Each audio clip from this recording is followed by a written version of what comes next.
الحمدللہ رب العالمین والصلاة والسلام علی حبیبہ سید المرسلین اما بعد فاعوذ باللہ من الشیطان الرجیم بسم اللہ الرحمن الرحیم ان اللہ وملائکتہ یصلون علی النبی یا ایہا الذین آمنوا صلوا علیہ وسلموا تسلیما اللہم صل علی سیدنا شفیعنا حبیبنا نبینا مولانا محمد وعلی آل محمد وبارک وسلم صلوا علیہ صلاۃ وسلام علیک یا حبیبی یا سیدی یا رسول اللہ صلی اللہ تعالی علیہ وبارک وسلم۔ تمام سامعین ویورز ناظرین کو السلام علیکم ورحمۃ اللہ وبرکاتہ۔ میں ہوں آپ کا میزبان سید ارشد اور سبھی ناظرین کو اس پروگرام اس چینل اسلام انلائٹنرز میں خوش آمدید ویلکم کرتا ہوں۔ الحمدللہ اللہ کے فضل و کرم سے ہمارا جو سلسلہ چل رہا ہے 17 پارہ آدھا ہو چکا ہے اور 7 رکوع مکمل ہو چکے تھے اور سورہ انبیاء کا اختتام ہوا اور سورۃ الحج کے بارے میں ہم نے آغاز کرا تھا۔ کل کے نشست میں ہم نے 8 رکوع مکمل کر چکے تھے۔ انشاءاللہ آج کی نشست میں ہم 9ویں رکوع سے آغاز کرتے ہیں۔ توجہ کے ساتھ، فوکس کے ساتھ، بغور فوکس کے ساتھ سماعت کرنے کی کوشش کریں اور جو بھی یہاں پر سن رہے ہیں آسان انداز میں سمجھنے کی کوشش کر رہے ہیں، سمجھا رہا ہوں، آپ لوگ سمجھ رہے ہیں۔ امید کرتا ہوں کہ آپ لوگ چند اہم پوائنٹس یاد رکھ لیں اور اپنے روزمرہ جو زندگی ہے اس میں آپ غور و فکر کریں۔ جب بھی آپ سنیں تو وہ تمام دن آپ اس پہ غور و فکر کرتے رہیں تاکہ آپ کو یہ یاد بھی رہ جائے کہ کلام اللہ کا کلام ہم سے کیا کہہ رہا ہے، ہمارے لیے کیا احکام موجود ہے اس میں۔ اگر آپ سماعت کریں گے تو ہمارا زندگی بسر کرنا آسان ہو جائے گا۔ امید کرتا ہوں کہ آپ لوگ اسی طرح اس پر فالو کر رہے ہیں۔ آئیے بلا تاخیر آغاز کرتے ہیں، بغور سماعت کریں۔ بسم اللہ الرحمن الرحیم۔ اللہ کے نام سے شروع جو نہایت مہربان ہمیشہ رحم فرمانے والا ہے۔ وَمِنَ النَّاسِ مَن يَعْبُدُ اللَّهَ عَلَى حَرْفٍ فَإِنْ أَصَابَهُ خَيْرٌ اطْمَأَنَّ بِهِ وَإِنْ أَصَابَتْهُ فِتْنَةٌ انقلب عَلَى وَجْهِهِ خَسِرَ الدُّنْيَا وَالْآخِرَةَ ذَلِكَ هُوَ الْخُسْرَانُ الْمُبِينُ۔ اور لوگوں میں سے کوئی ایسا بھی ہوتا ہے جو بالکل دین کے کنارے پر رہ کر اللہ کی عبادت کرتا ہے، دین کے کنارے پر رہ کر اللہ کی عبادت کرتا ہے، پس اگر اسے کوئی دنیاوی بھلائی پہنچتی ہے تو وہ اس دین سے مطمئن ہو جاتا ہے، اور اگر اسے کوئی آزمائش پہنچتی ہے تو اپنے منہ کے بل دین سے پلٹ جاتا ہے۔ اس نے دنیا میں بھی نقصان اٹھایا اور آخرت میں بھی، یہی تو وہ واضح طور پر بڑا خسارہ ہے۔ تو یہاں پر ایک اہم پوائنٹ، اہم نقطہ ہم سب کے لیے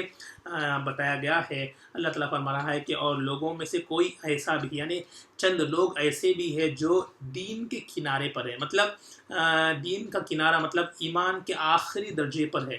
ایمان کا آخری درجہ، اب ایمان کے تو کئی درجات ہے جو طریقت پر مبنی ہے، جو سلف صالحین اولیاء اللہ جو صحابہ کرام تھے، ان کے بعد تبع تابعین ہیں، ان کا اگر آپ ایمان کو دیکھیں گے تو وہ ایک الگ لیول پر تھا۔ دعا ہے کہ اللہ ہمیں اس ایمان جیسا ایمان ہمیں نصیب ہو۔ اور جب اولیاء اکرام پہ آئے تو ان کا ایمان ایک الگ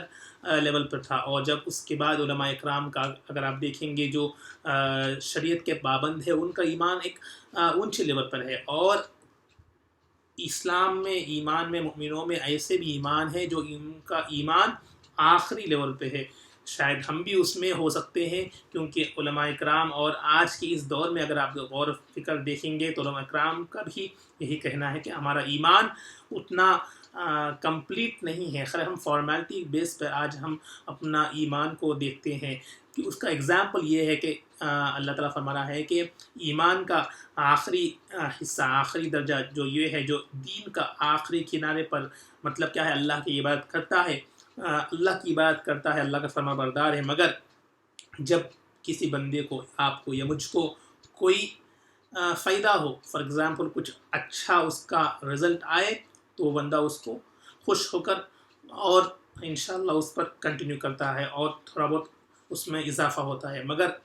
بائی چانس اگر اس کو کچھ اس میں خسارہ آئے یا نقصان ہوا، یعنی وہ جو ایکسپیکٹ کر رہا ہے وہ رزلٹ اسے نہیں آیا، تو بندہ دین سے ہاتھ دھو بیٹھتا ہے، دین سے منہ پلٹ دیتا ہے۔ ایگزامپل، اگر ہم اچھی ایگزامپل دیکھیں، یا میں ہو یا کوئی جاب کے لیے جا رہا ہو، یا کوئی بندہ ایگزامس کے لیے جا رہا ہو، اسی وقت اسے اللہ تعالیٰ یاد آتا ہے اور وہ نمازوں کی پابندی کرنا شروع کرتا ہے۔ ایسا تو نہیں ہونا چاہیے، ہمیشہ نماز کی پابندی کرنا چاہیے، مگر کیونکہ وہ ایگزام سے وہ ڈر اسے نمازوں کی طرف رجوع کرتا ہے، نماز پڑھتا ہے، دن رات دعا کرتا ہے، بندہ دعا کرتا ہے، مگر اگر اسے جس طرح رزلٹ آنا ہے، جو وہ جیسا پرفارمنس دیا اس کا اسے رزلٹ آئے گا، اگر اس میں اچھا رزلٹ آیا تو اللہ کا شکر ادا کرتا ہے اور یہ کرنا ہے کہ اسے کنٹینیو کرنا ہے، مگر آج کل ہم دیکھتے ہیں کہ وہ نمازوں کو ترک کر دیتا ہے اور پھر دنیا میں مزو ہوتا ہے، مگر بائی چانس اگر اسے رزلٹ نگیٹو آیا یا جیسا وہ ہوپ کر رہا تھا ویسا نہیں آیا تو وہ اللہ تعالیٰ کو نعوذ باللہ بلیم کرنا شروع کرتا ہے، نمازوں کو اوپر وہ تنقید کرتا ہے، میں نماز پڑھ رہا تھا پھر بھی مجھے نہیں آیا۔ تو اس طرح کا لیول آج کل ایمان ہو گیا ہے لوگوں کا، اتنا گرا ہوا انداز ہو گیا ہے، ایمان کا اتنا کم تر ہے، جو ایکچوئل ایمان اس کے دل میں رہنا ہے وہ نہیں ہے، آج ہم دیکھ رہے ہیں۔ تو ہمیں اپنے ایمان کو تازہ کرنا ہے، ایمان کو پختہ کرنا ہے، ہمیں اس لیول سے بچ کر ہمیں سلف صالحین، صحابہ کرام کا، اولیاء کرام کا جس طرح ایمان تھا اس طرح اللہ پر بھروسہ رکھنا ہے، اللہ پر ہمیں کامل یقین رکھنا ہے۔ نماز تو ہم اللہ کی جو حکم ہے اس کو فرض سمجھ کر کر رہے ہیں، نہ کہ ہم ایگزام میں یا انٹرویوز میں یا دنیا میں کامیابی کے لیے نہیں، یہ تو اللہ کا فرمان ہے، اللہ کا حکم ہے، پیارے نبی کا پیغام ہے کہ ہمیں نماز کی پابندی کرنا ہے، ہم اس کا نماز ہم پڑھنا ہے، نہ کہ ہم اس میں اگر ہاں کچھ عبادت کرتے ہیں، صدقہ کی نیت کرتے ہیں، روزہ رکھنے کی اگر آپ نیت کرتے ہیں، یہ کامیاب ہو جاؤں گا، روزہ رکھوں گا، تو یہ آپ کے لیے اضافہ پہ ہے، مگر اس کے واسطے خاص کر ہم یہ پڑھنے سے ہی ہوگا، اس طرح ایمان نہیں ہے، یہ رکھنا بھی ہمارے لیے صحیح نہیں ہے، ویسا امید رکھنا بھی نہیں ہے،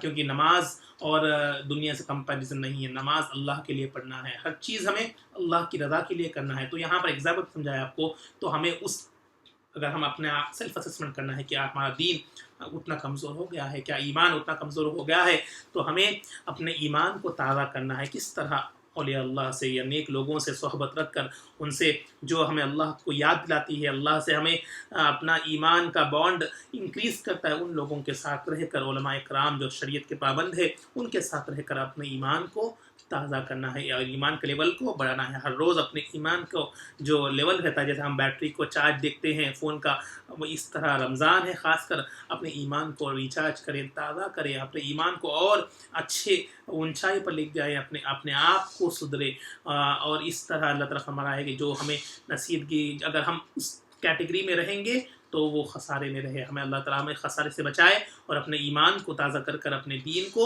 اور اچھا پختہ کرنے کی توفیق نصیب فرمائے۔ یدعو من دون اللہ ما لا یضرہ وما لا ینفعہ ذلک هو الضلال البعید، وہ شخص اللہ کو چھوڑ کر اس بت کی عبادت کرتا ہے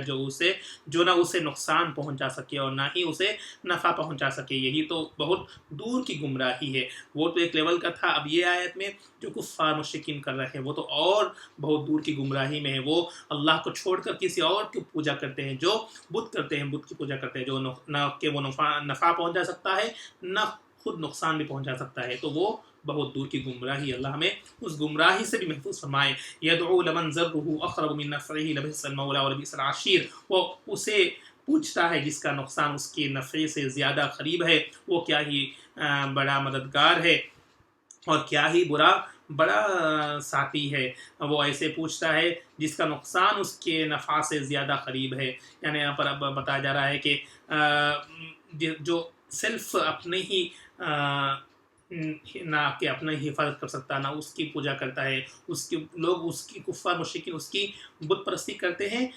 تو وہ گمراہی میں ہے، اور یہ جو اسے پوچھتا ہے جس کا نقصان اس کے نفع سے زیادہ قریب ہے، یعنی اللہ تعالیٰ، اگر ہم اللہ تعالیٰ کی عبادت کریں گے تو اللہ تعالیٰ ہم ہمیشہ بندے کی نفعات کے بارے میں سوچتا ہے، تو مددگار ہے، چاہے وہ بڑا اچھا ساتھی ہے۔ ان اللہ یدخل الذین آمنوا وعملوا الصالحات جنات تجری من تحتها الانہار ان اللہ یفعل ما یرید، بے شک اللہ ان لوگوں کو جو ایمان لائے اور نیک عمل کرتے رہے جنتوں میں داخل فرمائے گا جن کے نیچے سے نہریں رواں ہیں، یقیناً اللہ جو ارادہ فرماتا ہے وہ کر دیتا ہے۔ جو نیک لوگ ہیں ان کے لیے بار بار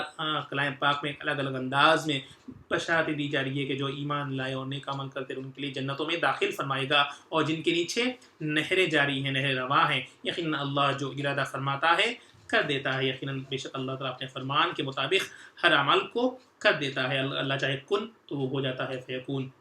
من كان يظن ان لن ينصره الله في الدنيا والاخره فليمدد بسبب الى السماء ثم ليقطع فلينظر هل يذهبن كيده ما يغيظ، جو شخص یہ گمان کرتا ہے کہ اللہ اپنے محبوب برگزیدہ رسول کی دنیا و آخرت میں ہرگز مدد نہیں کرے گا، اسے چاہیے کہ گھر کی چھت سے ایک رسی باندھ کر لٹک جائے، پھر خود کو پھانسی دے لے، پھر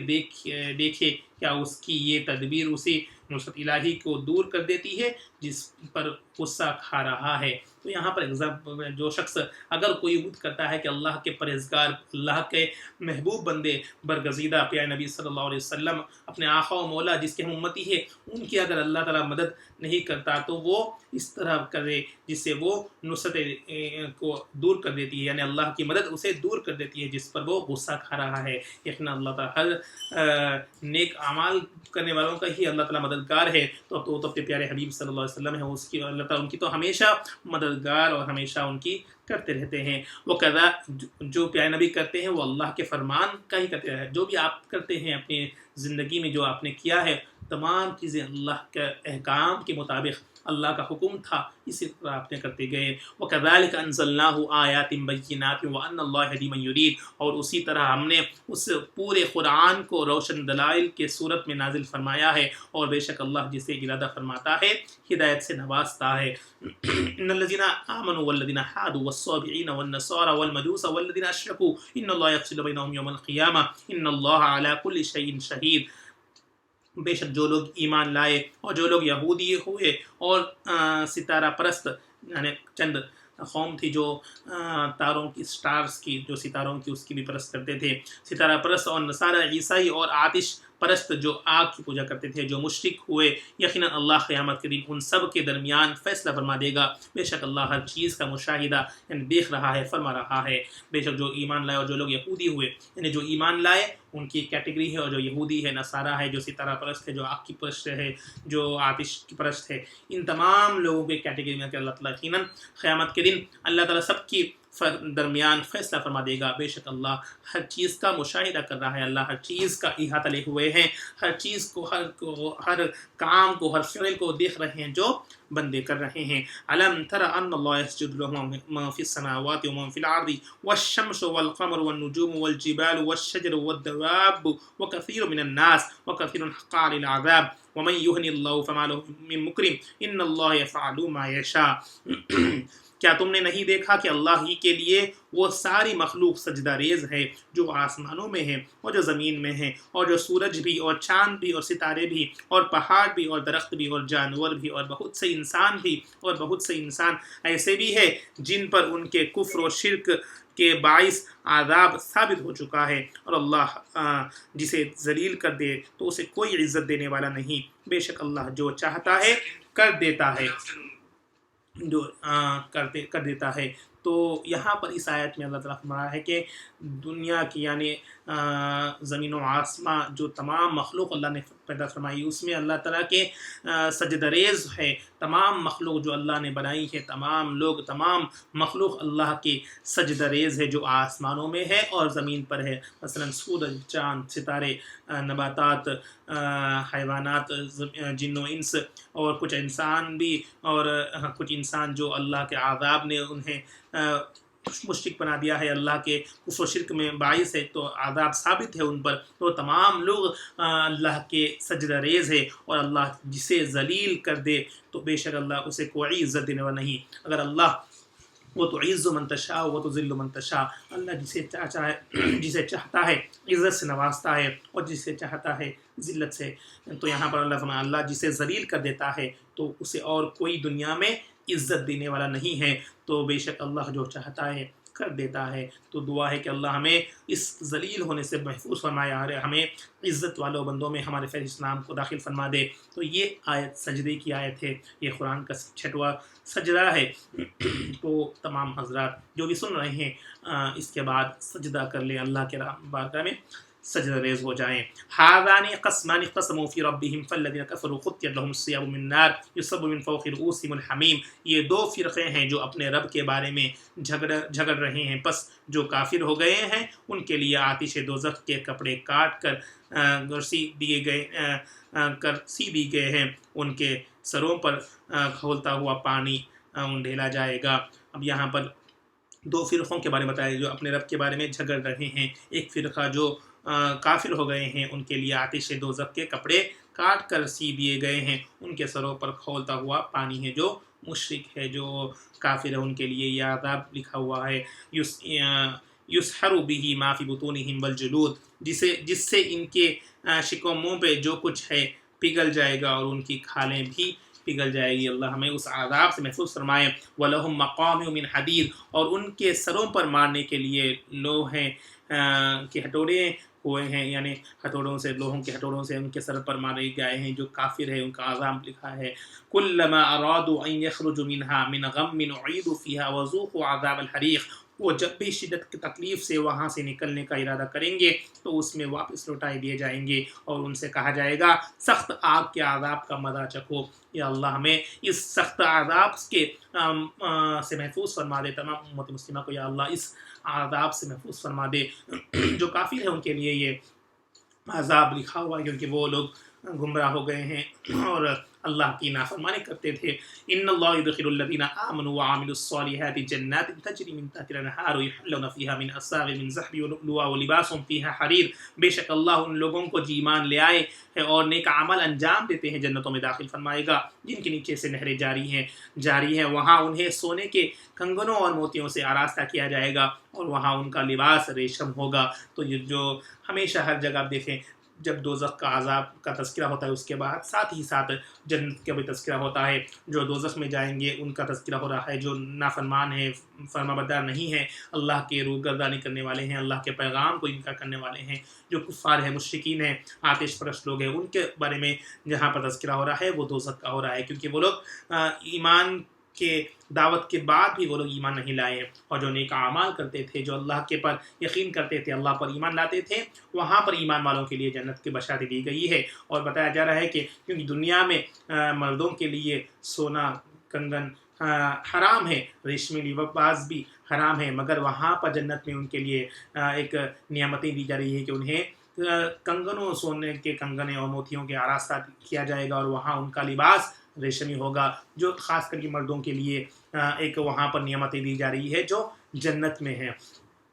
وَهُدُوا إِلَى الطَّيِّبِ مِنَ الْقَوْلِ وَهُدُوا إِلَى الصِّرَاطِ الْحَمِيدِ، اور انہیں دنیا میں پاکیزہ قول کی ہدایت کی گئی ہے، اور انہیں اسلام کے پسندیدہ راستہ کی طرف رہنمائی کی گئی ہے۔ إِنَّ الَّذِينَ كَفَرُوا وَيَصُدُّونَ عَن سَبِيلِ اللَّهِ وَالْمَسْجِدِ الْحَرَامِ الَّذِي جَعَلْنَاهُ لِلنَّاسِ سَوَاءً الْعَاكِفُ فِيهِ وَالْبَادِ وَمَن يُرِدْ فِيهِ بِإِلْحَادٍ بِظُلْمٍ نُذِيقْهُ مِنْ عَذَابٍ عَلِيمٍ۔ بے شک جن لوگوں نے کفر کیا ہے اور دوسروں کو اللہ کی راہ سے اور اس سے مسجد حرام کعبۃ اللہ سے روکتے ہیں، جسے ہم نے سب لوگوں کے لیے یکساں بنایا ہے، اس میں وہاں کے باسی اور پردیسی، وہاں کے رہنے والے اور پردیسی میں کوئی فرقہ نہیں، اور جو شخص اس میں ناحق طریقے کے کجی روی یعنی مقررہ حدود حقوق کے خلاف ورزی کا ارادہ کرے، ہم اسے دردناک عذاب کا مزہ چکھائیں گے۔ اور یہاں پر بتایا جو کفر کیا ہے اور دوسروں کو اللہ کی راہ سے روک کے رکھے، کیونکہ مسجد حرام کعبۃ اللہ اللہ کا گھر ہے، جو وہاں پر ان سے روک کے رکھے تو ان کے لیے دردناک عذاب کا مزہ چکھائیں گے۔ وَإِذْ بَوَّأْنَا لِإِبْرَاهِيمَ مَكَانَ الْبَيْتِ أَلَّا تُشْرِكْ بِي شَيْئًا وَطَهِّرْ بَيْتِي لِلطَّائِفِينَ وَالْقَائِمِينَ وَالرُّكَّعِ السُّجُودِ، اور وہ وقت یاد کیجئے جب ہم نے ابراہیم علیہ السلام کے لیے بیت اللہ یعنی خانہ کعبہ، ہم نے ابراہیم علیہ السلام کی جو آپ نے تعمیر کی تھی، خانہ کعبہ کی تعمیر کی جگہ کا تعین کر دیا، اور انہیں حکم فرمایا کہ میرے ساتھ کسی چیز کو شریک نہ ٹھہرانا، اور میرے گھر کو تعمیر کرنے کے بعد طواف کرنے والوں اور قیام کرنے والوں اور رکوع کرنے والوں اور سجود کرنے والوں کے لیے پاک صاف رکھنا۔ وَأَذِّن فِي النَّاسِ بِالْحَجِّ يَأْتُوكَ رِجَالًا وَعَلَىٰ كُلِّ ضَامِرٍ يَأْتِينَ مِن كُلِّ فَجٍّ عَمِيقٍ، اور تم لوگوں میں حج کا بلند آواز سے اعلان کرو، وہ تمہارے پاس پیدل اور تمام دبلے اونٹوں پر سوار حاضر ہو جائیں گے جو دور دراز کے راستوں سے آتے ہیں۔ تو یہاں پر اب حج کا تذکرہ، حج کے احکام آ رہے ہیں، کیونکہ سورہ حج، یہ سورۃ الحج جو ہم مطالعہ کر رہے ہیں، پڑھ رہے ہیں، تو یہاں پر خصوصاً اسی وجہ سے اس کا نام سورۃ الحج رکھا گیا ہے۔ تو یہاں پر بیت اللہ جو اللہ کا گھر ہے، ابراہیم علیہ السلام کو بتایا گیا کہ یہ جگہ پر اللہ کے گھر کو تعمیر کی گئی ہے، تو آپ نے اپنے فرزند اسماعیل رضی اللہ تعالیٰ عنہ اس کے ساتھ لے کر بیت اللہ کا تعمیر کیا۔ اس کے بعد اللہ فرما رہا ہے کہ اسے وہاں پر پاک صاف کر دو، جو وہاں پر طواف کرنے والے ہیں، قیام کرنے والے ہیں، رکوع کرنے والے ہیں اور سجود کرنے والوں کے لیے پاک صاف کرنے کا حکم دیا گیا وہ جگہ پہ۔ اس کے بعد یہاں پر اس آیت میں اللہ فرما رہے ہیں کہ حج کا بلند آواز سے اعلان کر دو، حج کا اعلان ہو رہا ہے تمہارے پاس پیدل جو دور جس پر حج فرض ہے وہ دور دراز سے اس زمانے میں اونٹ وغیرہ تھے تو ان سے سوار ہو کر آئے جائیں گے، اور آج جس پر حج فرض ہے جو حج کی کیٹیگری میں آ گئے ہیں، حج جس پر فرض ہو چکا ہے، وہ بھی کوشش کریں کہ دور دراز سے حج کے لیے اپنا سفر باندھے، کیونکہ جس پر اس نصاب پورا ہو گیا ہے، اگر حج ان پر فرض ہو گیا ہے تو وہ ضرور حج کے لیے نکلنا ہے، اللہ کے گھر کا دیدار کرنا ہے، کیونکہ ان کے لیے حج فرض ہو گیا ہے، وہ بھی ایک ارکانوں میں سے ایک 5 ارکانوں میں سے ایک ارکان ہے۔ تو یہاں پر حج کا پیغام دیا جا رہا ہے، اور ابراہیم علیہ السلام سے کہا جائے کہ حج کا اعلان فرما دو بلند آواز سے،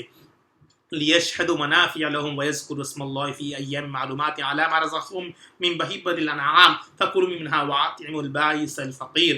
تاکہ وہ اپنے فوائد بھی پائیں، اور قربانی کے مقرر دنوں کے اندر اللہ نے جو مویشی جو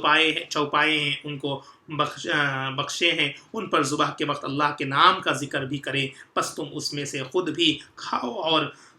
خستہ حال محتاج کو بھی کھلاؤ۔ قربانی کے بارے میں تذکرہ ہوا ہے، کیونکہ بقرعید میں جو ہم قربانی کرتے ہیں وہی حج کے ایام ہیں، تو یہاں پر جو قربانی بھی واجب ہے جس پر وہ بھی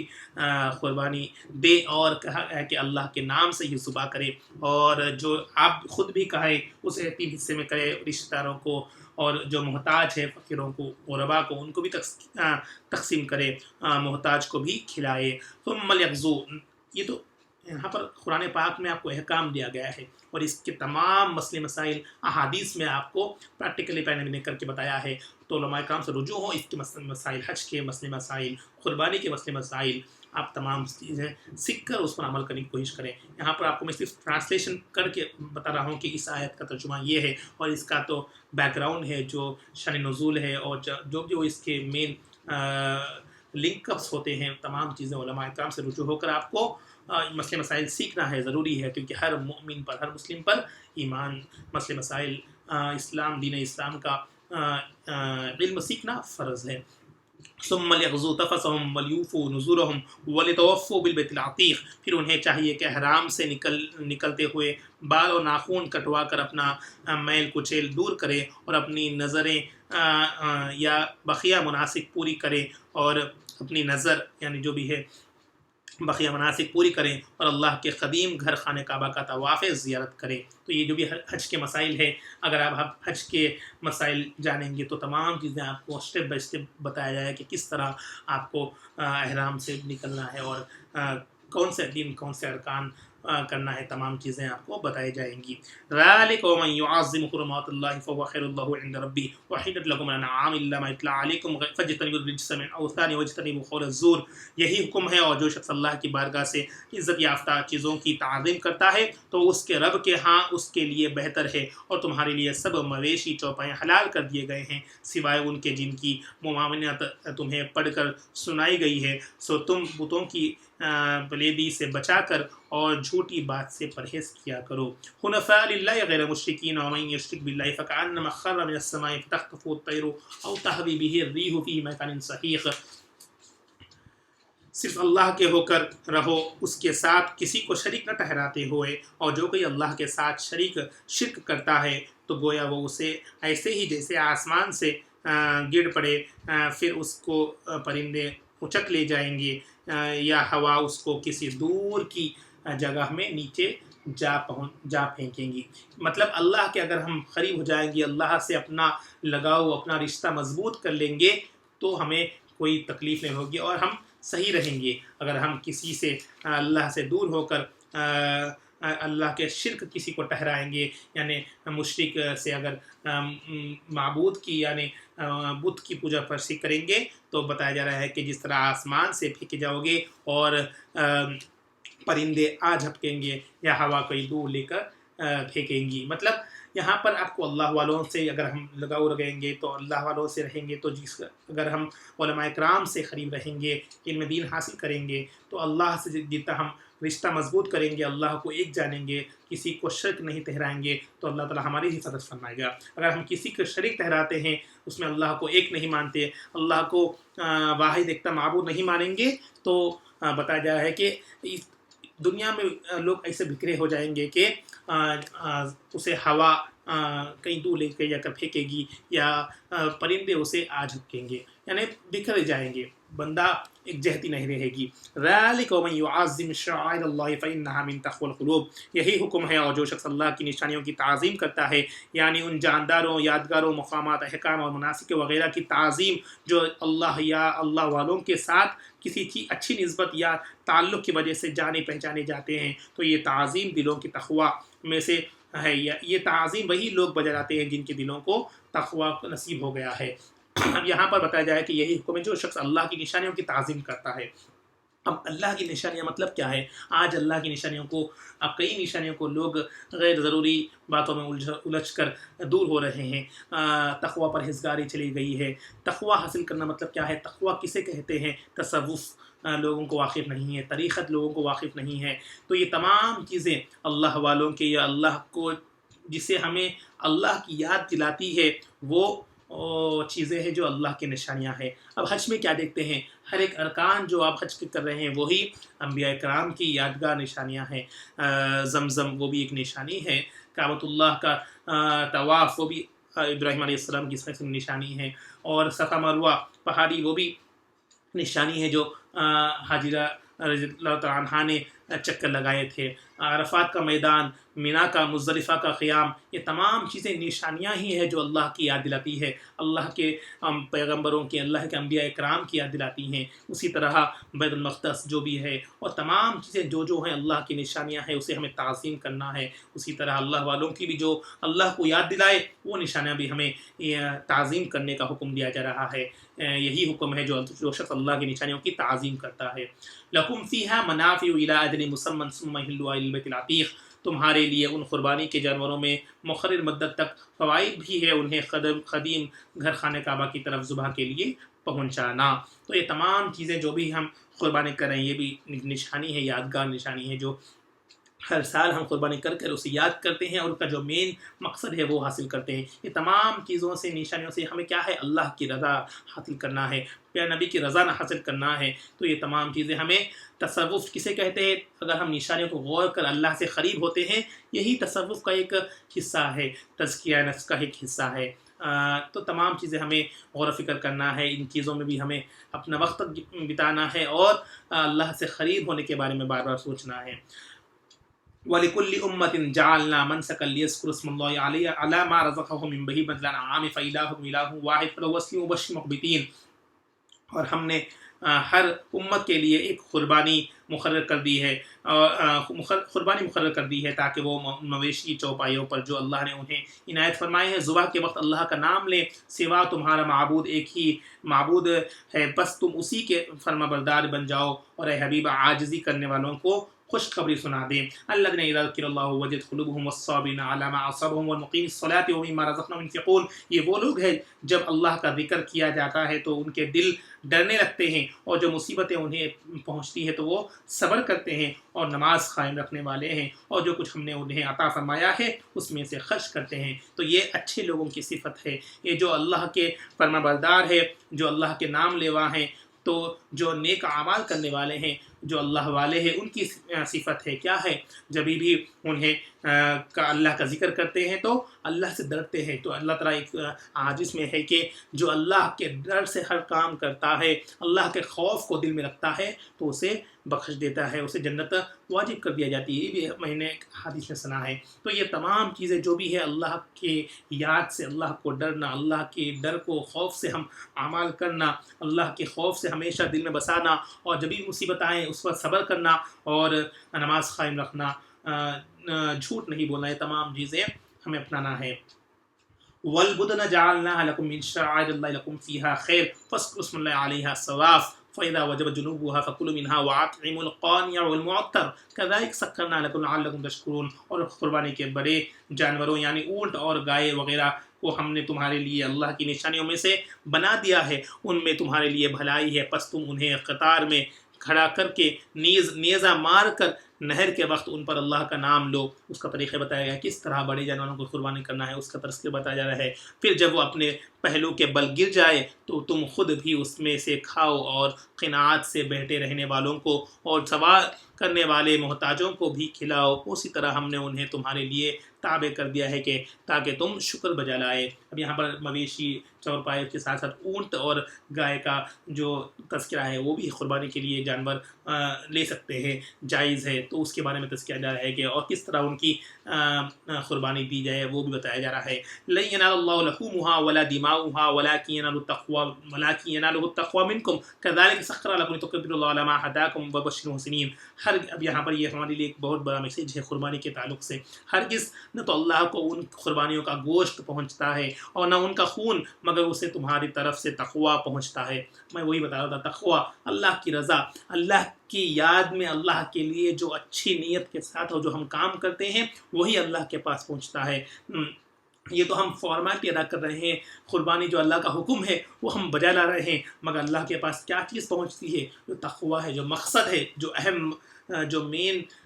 موٹیو ہے اس کا، وہ پہنچتا ہے۔ نہ ان کا خون نہ گوشت کچھ نہیں پہنچتا، اللہ کے پاس کیا پہنچتا ہے؟ تقوی پہنچتا ہے۔ اسی طرح اللہ نے انہیں تمہارے تابع کر دیا ہے تاکہ تم وقت ذبح اللہ کی تکبیر کہو جسے اس نے تمہیں ہدایت فرمائی ہے، اور آپ نیکی کرنے والوں کو خوشخبری سنا دے۔ یہ تمام چیزیں جو نیک عمل کریں ان کے لیے خوشخبری ہے۔ ان اللہ یدافع عن الذین آمنوا، ان اللہ یدافع عن الذین آمنوا ان اللہ لا یحب کل خوان کفور۔ بے شک اللہ صاحب ایمان لوگوں سے دشمنوں کا فتنہ و شر دور کرتا رہتا ہے۔ بے شک اللہ صاحب ایمان لوگوں سے، یعنی ایمان کے جو ایمان والے ہیں، جو اچھے پکے، اگر ایمان کا کم درجہ بھی ہو تو وہ اپنے ایمان کو تازہ کریں، تو ایمان والے جو بھی صاحب ایمان لوگ ہیں دشمنوں کا فتنہ و شر دور کرتا ہے، اللہ تعالیٰ انہیں بچاتا ہے۔ بے شک اللہ کسی خاطن اور ناشکرے کو پسند نہیں کرتا۔ جو ناشکرہ ہے، جو ناشکر گزار بندہ ہے، اللہ کا شکر ادا نہیں کرتا، اللہ اسے پسند نہیں فرماتا۔ جو ایمان والے ہیں اللہ تعالیٰ انہیں بچاتا ہے، مگر ہمیں ہمیشہ اللہ کا شکر گزار اور صبر والا بندہ بن کر رہنا ہے، تاکہ ہم یہ تمام چیزوں سے آج ہم نے کیا سیکھا ہے؟ آج کے نشست میں ہم نے کافی چیزیں، حج کے احکام بھی، حج کے قربانی کے جانوروں کے بارے میں تذکیہ ہے، اور تمام چیزوں سے مین مقصد کیا ہے؟ صبر، تقوی، اللہ کے نیک بننا اور اللہ کی نشانیوں کی تعظیم کرنا، تقوی پرہیزگار کرنا، یہ تمام چیزیں اللہ سے لو لگانے کے بارے میں آج ہم نے کیا ہے۔ اللہ والوں کی نسبت میں رہیں گے، اللہ والوں کی صحبت میں رہیں گے، علماء کرام کی جو باحق ہے ان کی صحبت میں رہیں گے، تو انشاءاللہ ہمیں بھی اسی درجہ میں رکھا جائے گا۔ ہمیں ان سے فیض حاصل کرنے سے اللہ سے قریب ہوں گے، اللہ کے رسول سے قریب ہوں گے، صحابہ کرام کے بتائے ہوئے جس طرح ان کا ایمان تھا وہ ایمان لانے کی کوشش کریں۔ انشاءاللہ دعا ہے کہ ہمیں بھی اسی طرح ایمان نصیب فرمائیں، ایمان میں کامل پختہ نصیب فرمائیں۔ آئیے انشاءاللہ آج ہمارے نشست کا یہاں پر اختتام کرتے ہیں۔ 17واں پارے کا 12 رکوع ہو چکے ہیں اور 52 پارہ ہو چکا ہے۔ انشاءاللہ آئندہ نشست میں ہم آخری پارہ کرنے کی ثابت کریں گے، کوشش کریں گے۔ آئیے دعا کے ساتھ انشاءاللہ اس پروگرام میں اختتام کرتے ہیں۔ اس سے قبل آپ سے کہہ سکوں کہ جو آپ سن رہے ہیں اسے یاد رکھنے کی کوشش کریں، اپنے روزمرہ زندگی میں عمل کریں اور دوسروں تک اس چینل کے بارے میں، اس پروگرام کے بارے میں بتائیں، فارورڈ کریں۔ لنک آپ کے سامنے اسکرول ہو رہا ہے، اسلام اینڈ نیٹرز کو دوسروں تک شیئر کریں۔ رمضان ہے، ماہ رمضان میں لوگوں بھی اگر آپ ثواب کی نیت سے آگے بڑھائیں گے تو انشاءاللہ جو بھی اگر آپ کو اس کے ذریعے سے کوئی بھی اگر اللہ تعالیٰ انہیں تبدیل دے گا، ہدایت دے گا، تو انشاءاللہ آپ کو بھی اس کا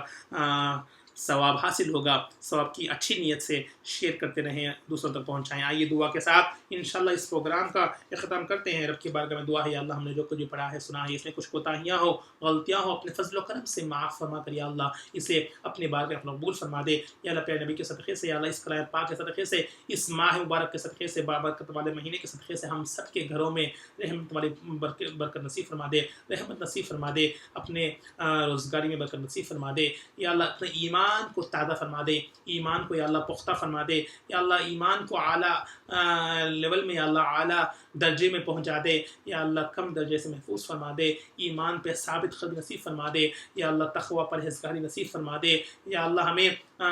تیرے نشانیوں کی قدر کرنے والا بنا دے، تعظیم کرنے والا بنا دے، نیک لوگوں میں شامل فرما دے۔ جو عذاب پڑی ہیں اللہ اسے ہمیں محفوظ فرما دے، کنارہ کشی سے محفوظ فرما دے یا اللہ، ہمیں ان تمام چیزوں سے جو کفار و مشرکین پر بتائے گئے ہمیں محفوظ فرما دے، ایمان والوں میں فہرست میں ہمارا نام ناصل فرما دے، جنت کے جو بخشائیں دی گئی ہمیں